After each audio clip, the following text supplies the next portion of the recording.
औज़ुबिल्लाहिमिनश्शैतानिर्रजीम बिस्मिल्लाहिर्रहमानिर्रहीम।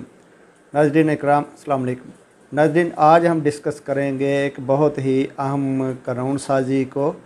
जो कि सुप्रीम कोर्ट ऑफ पाकिस्तान के मतलब गुज़श्ता दिनों नेशनल असम्बली ऑफ पाकिस्तान से मंजूर हुई है और 30 मार्च 2023 को ये सेनेट ऑफ पाकिस्तान से भी ये कानून साजी पास हुई है। ये अमेंडमेंट्स पास हुई हैं या ये जो नया एक्ट बनाया गया है ये पास हुआ है। इसके ब्रीफ फैक्ट्स कुछ इस तरह से हैं कि मोरखा 27 मार्च 2023 को कौमी असम्बली में एक बिल पेश किया गया, जो कि सुप्रीम कोर्ट के प्रैक्टिस एंड प्रोसीजर एक्ट 2023 के नाम से पेश किया गया। यानी इस बिल को supreme court practice and procedure act 2023 का नाम दिया गया। कौमी असम्बली ने उसी रोज़ उसको पास करके मामला कायमा कमेटी के हवाले कर दिया और 30 मार्च 2023 को ये बिल सेनेट ऑफ पाकिस्तान में टेबल हुआ और सेनेट ऑफ पाकिस्तान ने भी इसको अप्रूव कर दिया, यानी इसको मंजूर कर लिया। इसके बाद सेनेट ऑफ पाकिस्तान ने ये बिल मंजूर करते हुए इसको प्रेसिडेंट ऑफ पाकिस्तान को रेफ़र कर दिया, ताकि प्रेसिडेंट ऑफ पाकिस्तान के असेंट के बाद इसको कानून का बाकायदा तौर पर दर्जा मिल सके। ये एक छोटा सा लेजिस्लेटिव ड्राफ्ट है जो कि महज 8 दफ़ात पर मुश्तमिल है। हम इस लेजिस्लेटिव ड्राफ्ट यानी इस कानून साजी को, जो कि कौमी असम्बली और सेनेट ऑफ पाकिस्तान से मंजूर हुई है, इसका हम जायज़ा लेते हैं कि इसमें क्या क्या अमेंडमेंट्स तजवीज़ की गई हैं या इसमें क्या कोई नया कानून जो है वो शामिल किया गया है। इस कानून का सेक्शन 1 जो है वो शॉर्ट टाइटल एंड कमेंसमेंट के बारे में है। यानी इस कानून में supreme court practice and procedure act 2023 के सेक्शन 1 में ये कहा गया है, यानी सेक्शन 1 के सब क्लास 1 में ये कहा गया है कि इस कानून को supreme court practice and procedure act 2023 के नाम से मौसूम किया जाएगा। और इसके सब क्लास 2 में ये मेंशन किया गया है कि ये कानून फौरी तौर पर नाफजुल अमल होगा। और सेक्शन 2 जो है इस कानून का वो है कॉन्स्टिट्यूशन ऑफ बेंचेस के मतलब। इस कानून के यानी सेक्शन 2 की सब क्लास 1 में ये कहा गया है कि सुप्रीम कोर्ट ऑफ पाकिस्तान के रूबरू कोई भी दरख्वास्त, कोई मामला, कोई केस आएगा तो वो एक बेंच के सामने पेश किया जाएगा और उस बेंच में चीफ जस्टिस ऑफ पाकिस्तान और 2 सीनियर मोस्ट जजेस जो उस बेंच के मेंबर होंगे और वो उस मामले के मतलब कोई भी बेंच कंस्टिट्यूट करने का राइट रखेंगे। यानी चीफ जस्टिस ऑफ पाकिस्तान अकेले साबिक़ा रवायात के मुताबिक बेंच कंस्टिट्यूट नहीं कर सकेगा। सेक्शन 2 की सब क्लास 2 में ये कहा गया है कि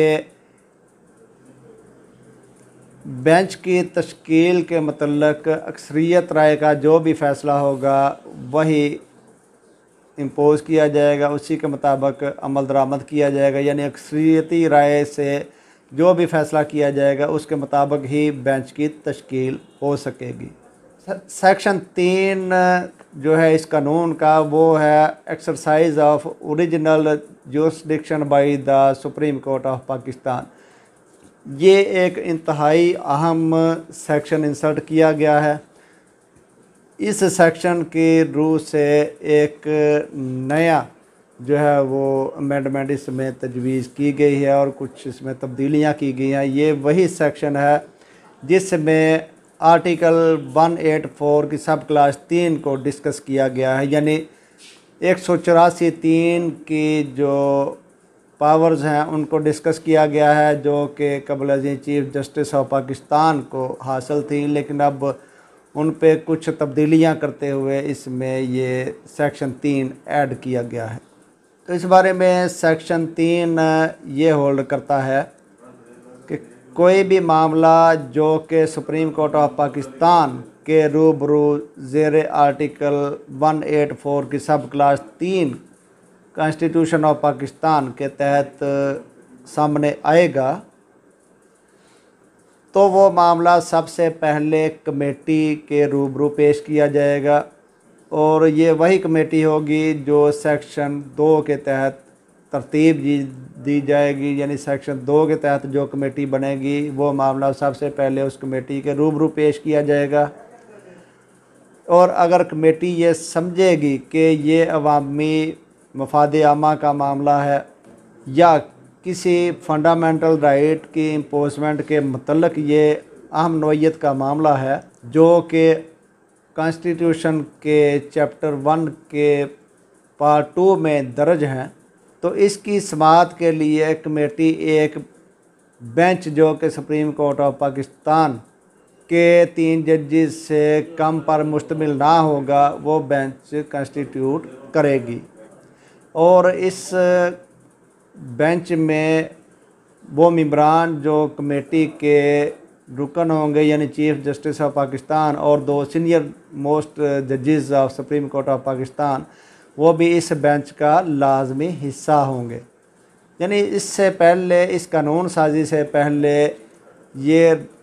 राइट कॉन्स्टिट्यूशन ऑफ पाकिस्तान के तहत चीफ जस्टिस ऑफ पाकिस्तान को हासिल था कि वो किसी भी मामले में सुओ मोटो लेते। यानी इसी आर्टिकल 184 की सब क्लास 3 के तहत चीफ जस्टिस साहब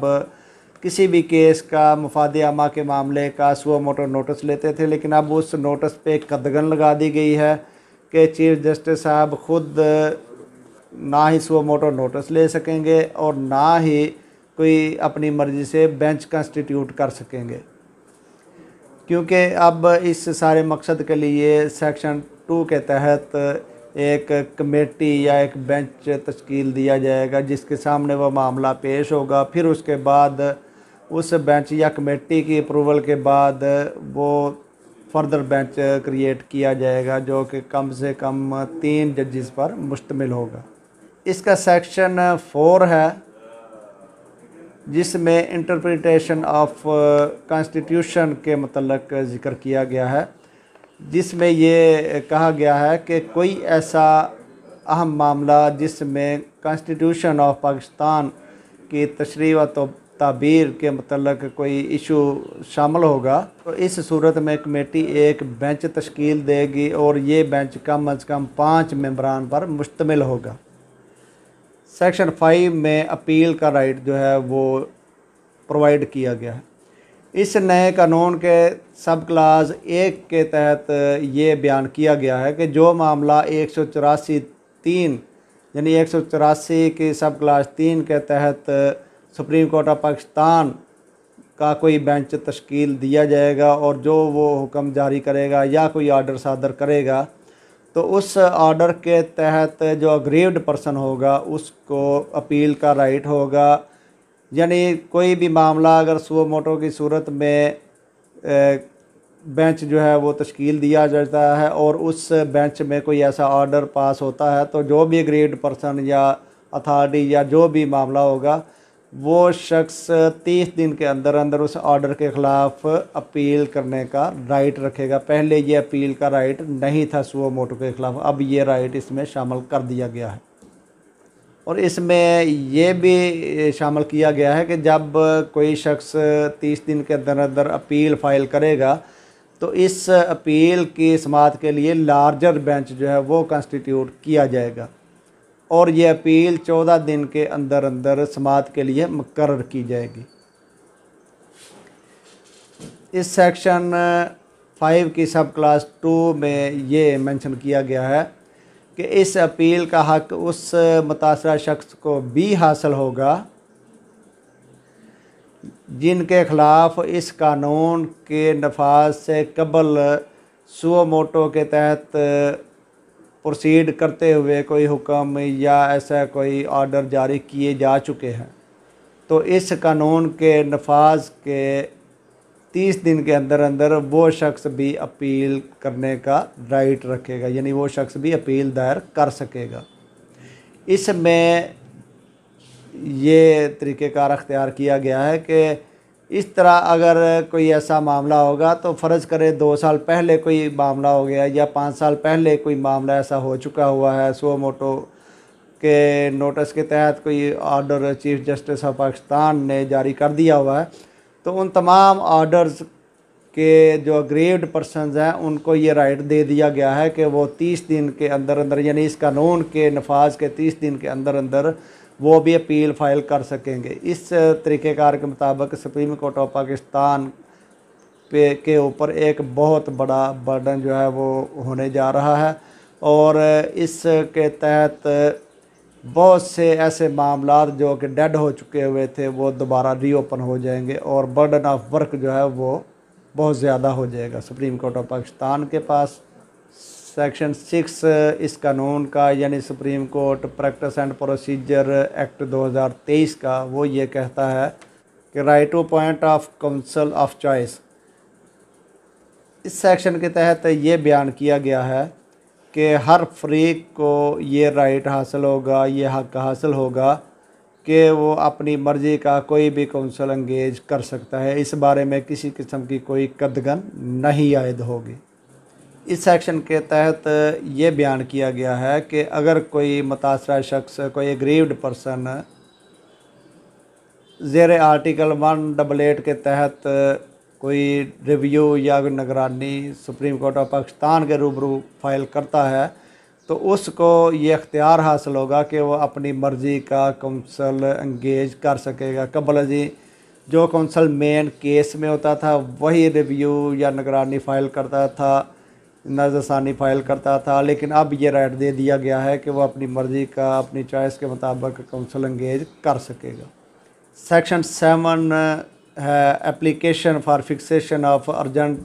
केसेस के मतलब या अर्जेंट मैटर्स के मतलब। इस कानून के तहत कोई भी दरख्वास्त जो कि फौरी समाअत के मतलब या किसी इंटरम रिलीफ के मतलब होगी, वो मामला दायरी दरख्वास्त के 14 दिन के अंदर अंदर बराए समाअत मुकर्रर करना ज़रूरी होगा। यानी जब कोई ऐसी दरख्वास्त जिसमें कोई इंटरम रिलीफ के मतलब मामला होगा तो वो 14 दिन के अंदर अंदर ऑटोमेटिकली हेयरिंग के लिए फ़िक्स कर दी जाएगी। उसके लिए सेपरेट किसी सीएम की या फिक्सेशन के लिए एप्लीकेशन फ़ाइल करने की ज़रूरत नहीं होगी। सेक्शन 8 जो है इस एक्ट का, वो है act override other laws extra. इस सेक्शन में ये कहा गया है कि इस कानून को फ़ौक़ियत हासिल होगी दीगर तमाम कवानीन से जो कि इस वक्त राइजल वक्त हैं, चाहे वो हाई कोर्ट या सुप्रीम कोर्ट के फैसला जात के मतलब ही क्यों ना हो। यानी ये एक शार्ट सा लेजिस्लेटिव ड्राफ्ट तैयार करके उसकी पार्लियामेंट से अप्रूवल करवाई गई है और उसको प्रेसिडेंट ऑफ पाकिस्तान को असेंट के लिए भेजा गया है, जिसमें मेन जो है वो 3 चीज़ें जो है वो शामिल की गई हैं, और वो तीनों चीज़ें हैं जिनमें सबसे पहले तो ये है कि 184 की सब क्लास 3 के तहत जब कोई भी मामला चीफ जस्टिस ऑफ पाकिस्तान देखते थे कि कोई ऐसा फंडामेंटल राइट की इन्फ्रिंज हो रहा है जो या पब्लिक एट लार्ज के लेवल पे कोई ऐसा मामला है या मुल्क की सलामती के मतलब कोई ऐसा इशू चल रहा है जिसका बाद नुकसान हो सकता है, तो उस बाबत चीफ जस्टिस ऑफ पाकिस्तान जो है वो सुओ मोटो नोटिस लेके उस मामले को सॉल्व आउट करते थे या उस मामले को वाच करते थे। लेकिन अब ये अख्तियार चीफ जस्टिस ऑफ पाकिस्तान से लेकर साथ 2 सीनियर मोस्ट जजेज़ होंगे, उन पर मुश्तमिल एक कमेटी तश्कील देने के मतलब कह दिया गया है। और इसके ये भी कहा गया है कि अब वो जो भी प्रैक्टिस होगी, वो जो भी कमेटी बनेगी वो बेंच कॉन्स्टिट्यूट करेगी और उस कॉन्स्टिट्यूशन ऑफ बेंच के मतलब इनका जो मेजॉरिटी ओपिनियन है उसको तरजीह दी जाएगी। ये जो शार्ट सा लेजिस्लेटिव ड्राफ्ट तैयार करके अप्रूव करवाया गया है, ये अब मैं अपनी वीडियो के एंड पे आपके मुलाहजा के लिए इसको शामिल करने जा रहा हूँ। आप ये भी मुलाहजा कर सकते हैं।